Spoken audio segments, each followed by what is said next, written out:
Le millionnaire avait invité la femme de ménage noire par plaisanterie. Elle est arrivée comme une diva et tout le monde était sous le choc absolu quand ils ont découvert qui elle était vraiment. Le hall principal du manoir Blackwood à Beverly Hills a explosé de rire malveillant lorsque Victoria Sterling a descendu l'escalier de marbre portant une robe qui coûtait plus que le salaire annuel de la plupart des personnes présentes. Ce n'étaient pas des rires d'admiration. C'était une moquerie purement cruelle. Regardez qui a décidé de se montrer, a chuchoté Richard Blackwood à ses invités en levant son verre de champagne d'homme Pérignon. Notre chère femme de ménage, Victoria. Victoria avait 35 ans et n'avait jamais imaginé qu'elle mettrait un jour les pieds dans cette salle de bal en tant qu'invitée, même si c'était une plaisanterie. Pendant 2 ans, elle avait nettoyé chaque centimètre de ce manoir. Toujours invisible, toujours silencieuse, regardant ces riches se traiter les uns les autres avec des faussetés répétées tout en la traitant comme un meuble. L'invitation était arrivée 3 jours plus tôt, livrée avec un sourire cruel qu'elle connaissait trop bien. Gala de charité samedi, avait dit Richard en lui tendant l'enveloppe dorée. Code vestimentaire, élégance maximale. Vous avez sûrement quelque chose d'approprié dans votre garde-robe, n'est-ce pas? Les rires de ses amis ont retenti dans le couloir. C'était un piège évident, une tentative de l'humilier publiquement, de la remettre à sa place devant la haute société de Californie. Richard avait même invité des reporters sociaux pour documenter ce qu'il appelait un moment éducatif. Faisons un pari, avait dit Richard à sa femme Elena alors que Victoria passait l'aspirateur la veille. 100 000 $ qu'elle n'a pas le cran de se montrer. Et si elle le fait, elle sera le divertissement de la soirée. Elena a ri de manière malveillante. Tu es terrible, Richard.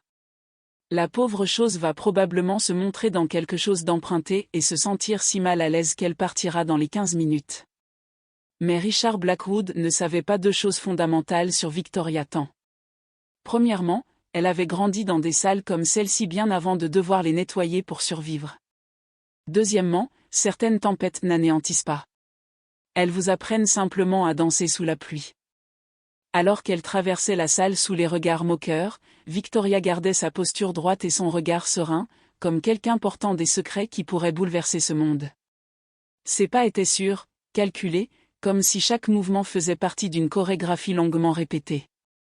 Mon Dieu, elle est vraiment venue, a chuchoté Patricia Weston, femme d'un sénateur, à son amie. Et regardez comment elle est habillée. Où a-t-elle trouvé cette robe? Elle l'a probablement louée et va la payer en 10 mensualités, a répondu Vivian Chambers, fille d'un magnate du pétrole, essayant de masquer sa propre insécurité par la cruauté. Comme c'est pathétique. Ce que ces gens ne savaient pas, c'est que Victoria n'avait ni acheté, ni emprunté, ni loué cette robe.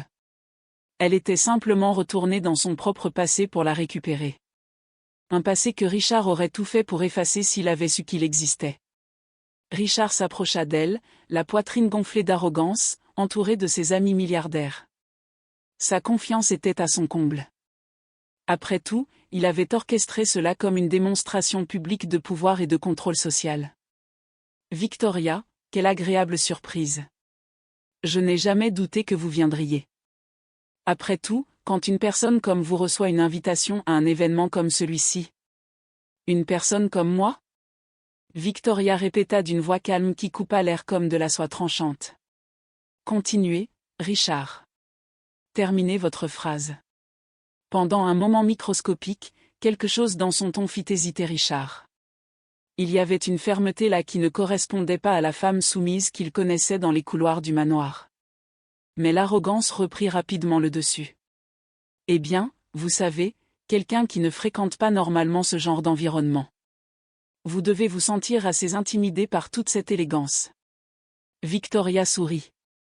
Pas un sourire soumis ou nerveux, mais quelque chose de dangereusement serein qui fit arrêter de rire instinctivement certains invités à proximité.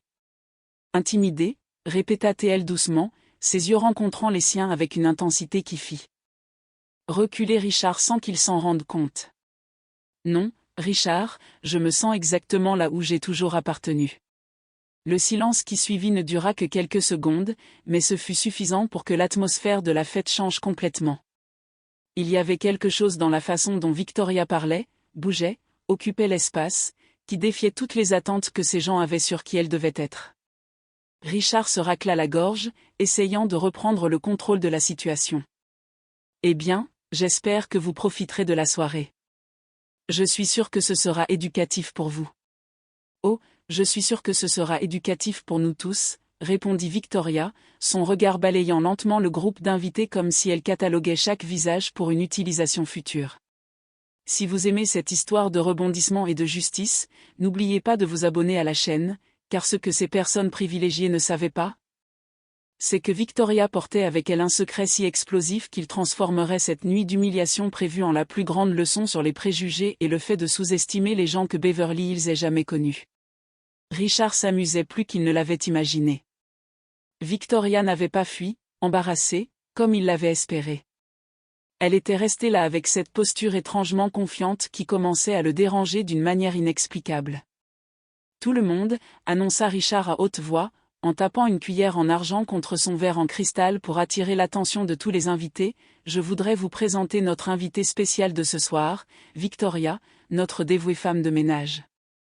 Des rires ont retenti dans la salle comme des vagues cruelles. Les flashs des téléphones portables ont commencé à scintiller alors que les mondains prenaient des photos à poster sur leurs comptes de réseaux sociaux avec des légendes sarcastiques. Richard, Elena murmura à ses côtés, feignant l'inquiétude, ne pensez-vous pas que vous êtes un peu cruel ? Richard rit bruyamment. Je lui donne l'opportunité de sa vie. Quand une personne comme elle aurait-elle une autre chance de participer à un événement comme celui-ci ?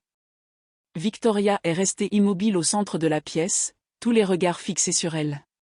Mais au lieu de l'embarras qu'il s'attendait à voir, il y avait quelque chose de déconcertant dans son expression, une sérénité qui semblait venir de quelqu'un qui avait traversé des tempêtes bien pires. Patricia Weston s'approcha avec son groupe d'amis, tout arborant des sourires venimeux. « Victoria, ma chère, dites-moi, combien de temps vous a-t-il fallu pour choisir cette robe ? Cela a dû être si difficile de trouver quelque chose d'approprié. » En fait, répondit Victoria avec un calme qui fit hésiter Patricia, cette robe a une histoire très spéciale. Elle appartenait à ma mère. Sa mère ? Vivien Chambers rit de manière nasillarde. Et où sa mère a-t-elle trouvé une robe comme celle-ci ? Dans une boutique de vêtements d'occasion chic ? Victoria sourit. Mais il y avait quelque chose de dangereux dans ce sourire. Ma mère a porté cette robe la dernière fois qu'elle était dans une salle de bal comme celle-ci. C'était il y a 20 ans, quand elle était encore Victoria Blackwood. Le silence qui suivit fut assourdissant. Certaines personnes ont cessé de parler, réalisant que quelque chose d'important était en train d'être dit. Richard, qui avait ri avec ses amis proches, se retourna lentement. « Qu'avez-vous dit, Blackwood ?» Victoria répéta, sa voix coupant l'air comme une lame tranchante. Il est amusant de voir comment certaines personnes choisissent d'oublier commodément leur propre histoire familiale. Le visage de Richard commença à pâlir. Elena saisit instinctivement le bras de son mari, sentant que quelque chose n'allait pas du tout. « Vous êtes délirante, dit Richard. » Mais sa voix sortit moins ferme qu'il ne l'avait voulu.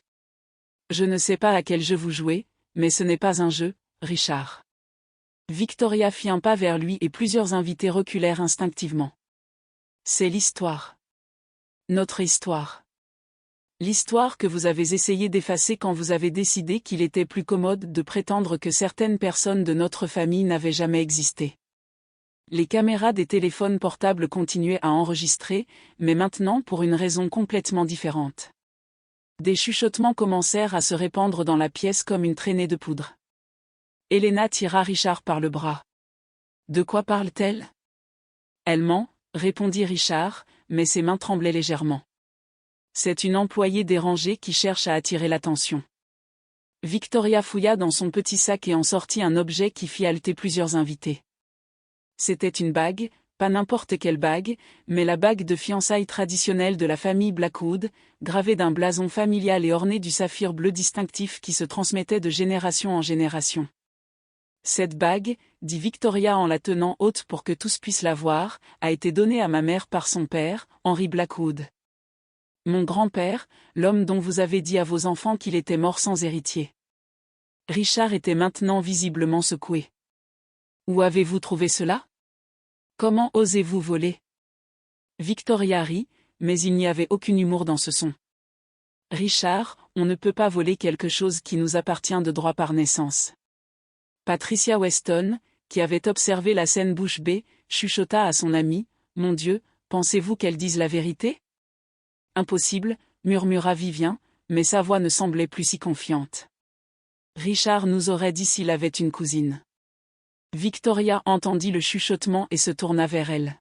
« Cousine ? » ?»« Non, ma chère, je ne suis pas la cousine de Richard. » Elle fit une pause dramatique, regardant directement Richard.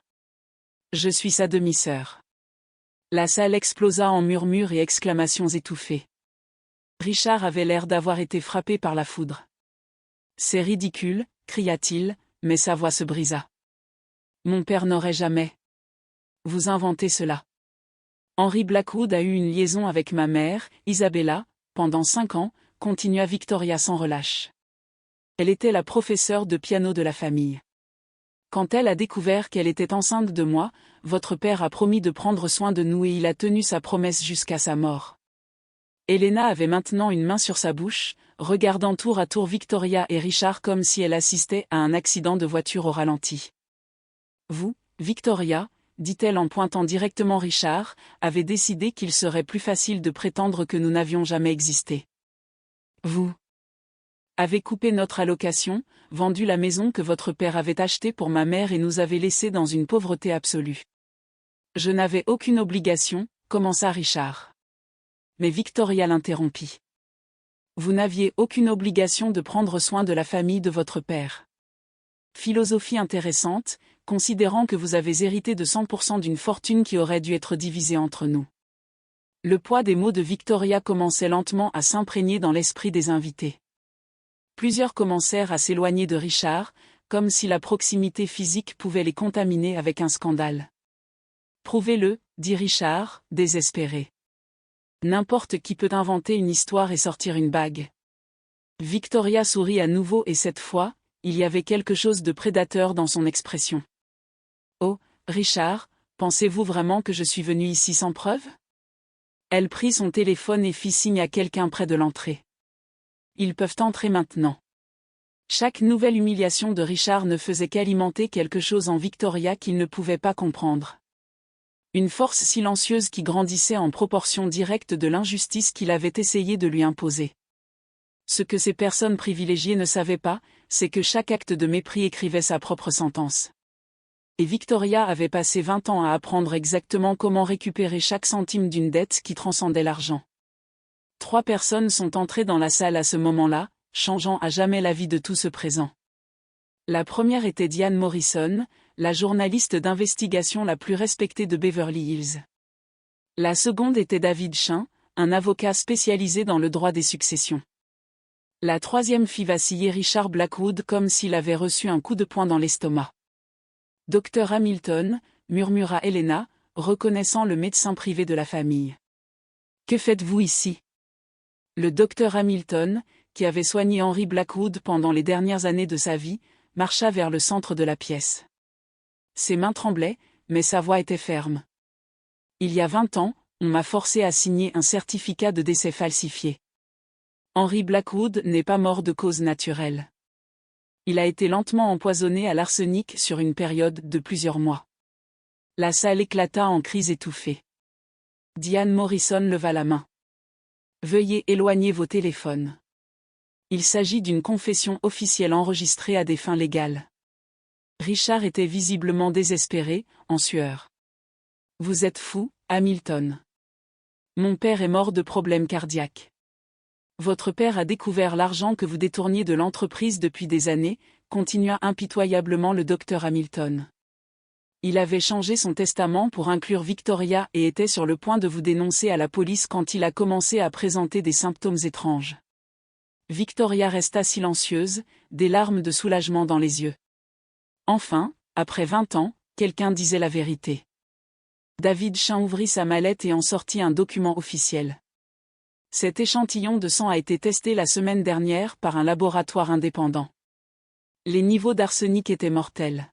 « Vous inventez tout cela ?» cria Richard, mais sa voix était complètement incontrôlée.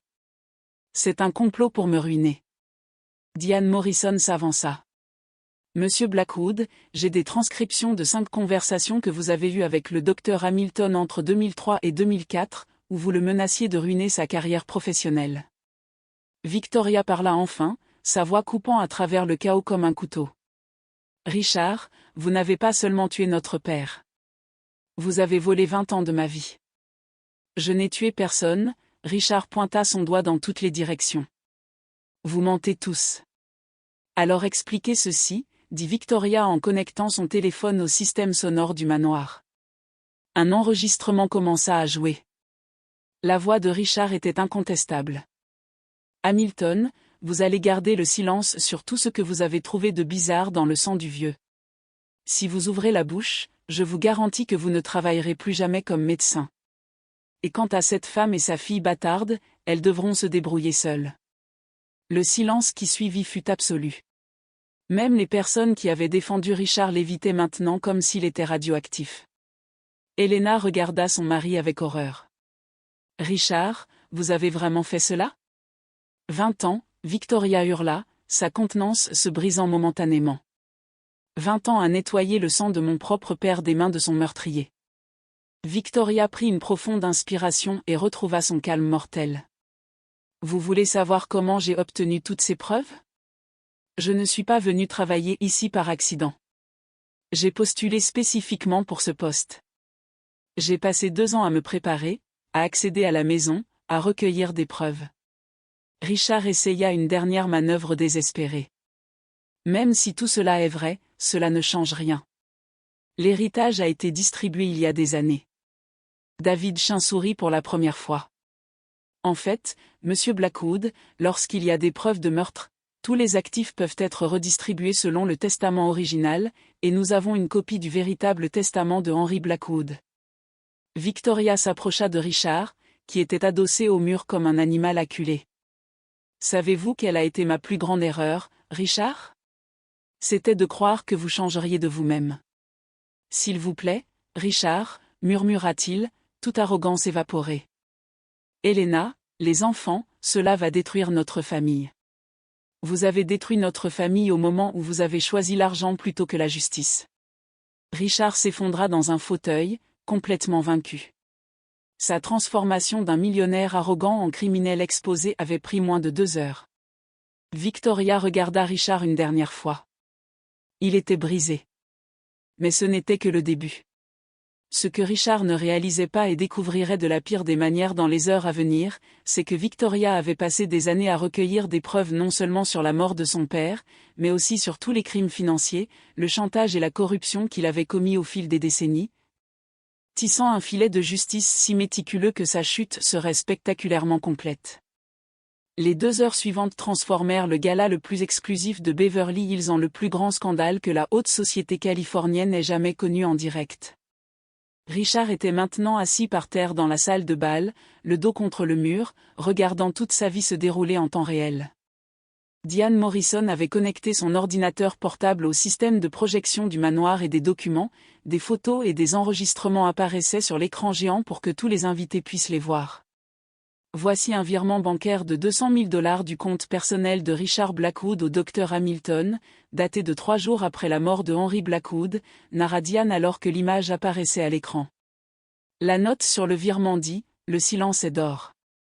Helena était maintenant de l'autre côté de la pièce, aussi loin que possible de son mari, pleurant silencieusement alors qu'elle traitait 20 ans de mensonges. Et ceci, continua Diane, est un enregistrement de Richard parlant à son comptable de la façon de cacher le détournement de fonds de l'entreprise. La voix de Richard résonna dans la pièce. J'ai besoin que vous fassiez danser les chiffres. Si quelqu'un découvre que j'ai détourné 20 millions au cours des 5 dernières années, je suis ruiné. Blâmer les fluctuations du marché, les coûts d'expansion, peu importe. Patricia Weston chuchota à son ami, « Mon Dieu, il a volé sa propre entreprise. » Victoria resta au centre de la pièce, calme comme l'œil d'un ouragan, regardant chaque révélation détruire systématiquement la vie de l'homme qui avait assassiné son père. David Chin s'approcha avec un nouveau dossier. Monsieur Blackwood, en plus des accusations criminelles, je dois vous informer que mademoiselle Tan porte plainte contre vous pour $50 millions pour mort injustifiée et détournement d'héritage. 50 millions, Richard leva les yeux avec un regard vitreux. Je n'ai pas 50 millions. Non, dit Victoria doucement. Mais votre entreprise vaut 120 millions et la moitié en a toujours été mienne de droit. Diane Morrison continua la présentation dévastatrice.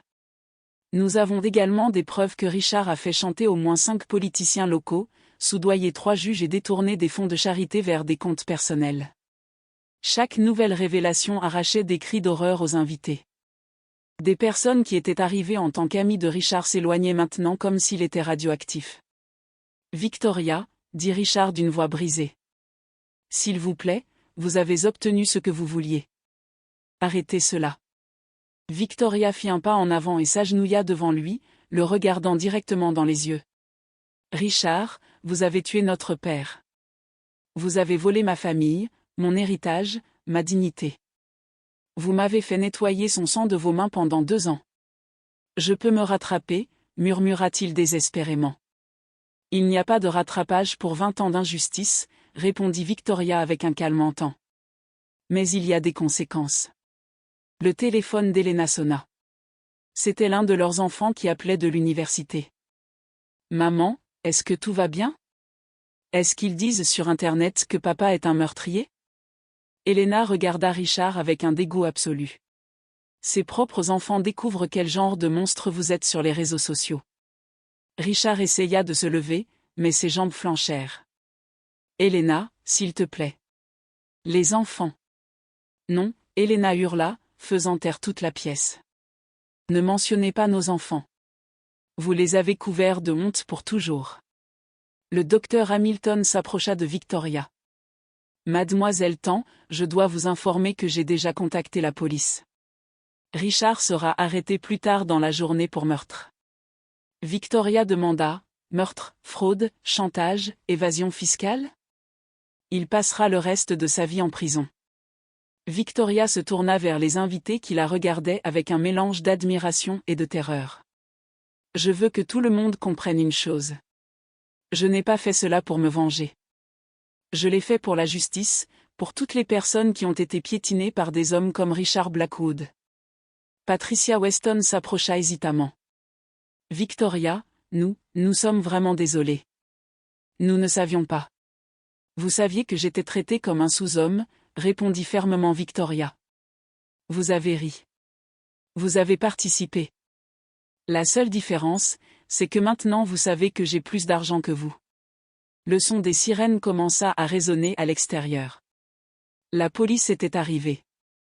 Richard regarda Victoria une dernière fois. Vous avez détruit ma vie.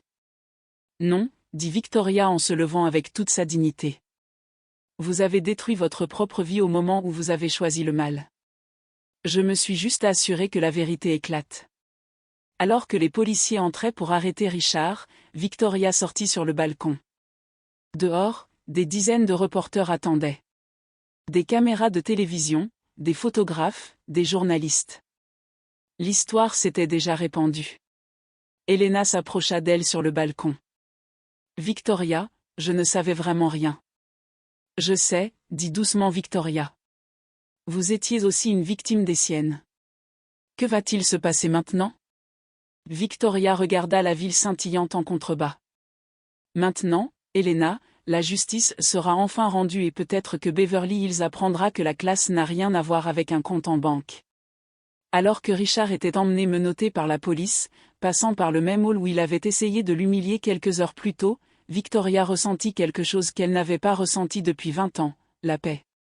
Ce que Richard découvrirait dans les heures à venir en prison, c'est que Victoria avait planifié chaque détail non seulement de sa chute, mais aussi de la reconstruction complète de sa propre vie, et que l'Empire Blackwood avait maintenant un nouvel héritier qui veillerait à utiliser ce pouvoir pour protéger exactement le genre de personnes qu'il avait l'habitude de piétiner. 6 mois plus tard, Victoria Tan Blackwood était assise dans l'ancien bureau de Richard, maintenant complètement rénové. Les murs qui affichaient autrefois des trophées d'arrogance arboraient maintenant des certificats de projets sociaux et des photos d'employés promus de postes d'entrée de gamme à des postes de direction. Richard avait été condamné à 25 ans de prison sans possibilité de libération conditionnelle. Les accusations incluaient meurtre, fraude d'entreprise, chantage et évasion fiscale. Sa fortune personnelle avait été entièrement confisquée pour couvrir les compensations aux victimes. Victoria n'était que l'une des nombreuses personnes qu'il avait lésées au fil des ans. Miss Tan Blackwood, dit Amanda, sa nouvelle assistante exécutive qui avait auparavant travaillé comme femme de ménage dans le bâtiment, le magazine Forbes est ici pour l'interview sur la transformation de l'entreprise. Victoria sourit. En 6 mois, elle avait augmenté les bénéfices de l'entreprise de 40% simplement en traitant les employés comme des êtres humains. Des salaires équitables, des promotions basées sur le mérite réel et un environnement de travail respectueux avaient créé un niveau de productivité que Richard n'avait jamais atteint avec son leadership toxique. Elena avait divorcé immédiatement et avait déménagé hors de l'État avec ses enfants. Avant de partir, elle avait cherché Victoria pour s'excuser en personne.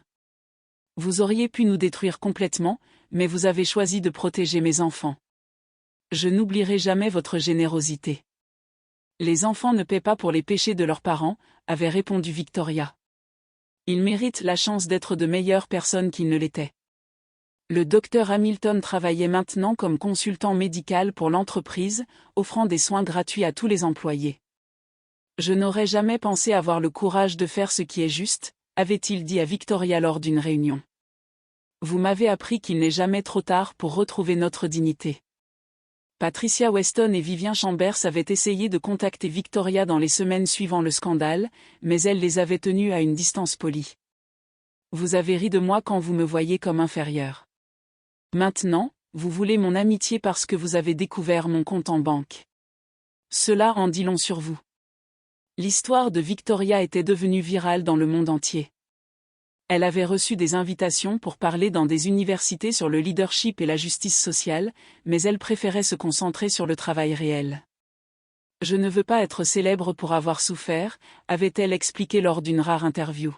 « Je veux être connue pour ce que j'ai construit ensuite. » L'entreprise parrainait maintenant des bourses d'études pour les enfants des employés, un programme de microcrédit pour les entrepreneurs des communautés mal desservies et avait créé le plus grand fonds de soutien contre la violence domestique en Californie. Un après-midi tranquille, Victoria reçut une lettre de prison. C'était de Richard. « Victoria, je sais que je ne mérite pas le pardon, mais j'ai besoin que vous sachiez que vous m'avez appris que la personne que je suis devenue était un monstre. Je passe chaque jour à essayer de comprendre comment je suis devenue quelqu'un capable de tuer son propre père pour de l'argent. Ces enfants m'ont demandé des nouvelles de vous lors de leur dernière visite. Ils veulent rencontrer la tante qui a protégé la famille quand leur père a échoué. » Victoria garda la lettre sans répondre. Le pardon était d'un voyage personnel, mais la justice avait déjà été rendue. Pendant l'interview avec Forbes, le journaliste demanda « Certaines personnes disent que votre vengeance était trop cruelle. Que leur répondez-vous ? » La vengeance aurait été de lui faire ce qu'il m'a fait, répondit calmement Victoria. La justice, c'est de s'assurer qu'il paie pour les crimes qu'il a commis et que d'autres personnes ne souffrent pas de ce que j'ai souffert. Il y a une différence fondamentale entre les deux. Et quels conseils donneriez-vous aux personnes confrontées à des injustices similaires ? Victoria regarda par la fenêtre, observant les employés déjeuner dans le jardin de l'entreprise qui leur offrait maintenant respect et dignité. La meilleure vengeance n'est pas de détruire ceux qui vous ont fait du mal. C'est de construire quelque chose de si grand que l'injustice que vous avez subie ne devient que le premier chapitre d'une histoire de triomphe. Ce soir-là, Victoria rentra chez elle, non plus dans le petit appartement où elle avait nourri ses rêves de justice, mais dans une maison confortable où elle avait adopté 2 enfants orphelins qui, comme elle, avaient besoin d'une seconde chance dans la vie. Alors qu'elle aidait les filles avec leurs devoirs, elle pensa au père qu'elle n'avait jamais vraiment connu, mais dont le sang coulait dans ses veines. Henry Blackwood aurait été fier de voir que sa fille avait non seulement récupéré ce qui lui avait été volé, mais avait transformé une entreprise construite sur l'exploitation en un symbole d'opportunité et de dignité. La véritable victoire de Victoria n'était pas d'avoir détrôné Richard. C'était de prouver que lorsque vous construisez le pouvoir sur la base de la justice plutôt que de la peur, ce pouvoir se multiplie et profite à tous ceux qui vous entourent. Richard avait essayé d'humilier une femme de ménage et avait fini par découvrir qu'il avait sous-estimé Una. Plus important encore, il avait découvert que la dignité ne peut pas être achetée, héritée ou volée. Elle se gagne par les choix que nous faisons lorsque personne ne regarde. Si cette histoire de justice a touché votre cœur, abonnez-vous à la chaîne pour plus d'histoires qui prouvent que le bien triomphe toujours lorsque vous avez la bonne stratégie et que parfois la personne la plus dangereuse dans la pièce est celle que tout le monde a choisi d'ignorer.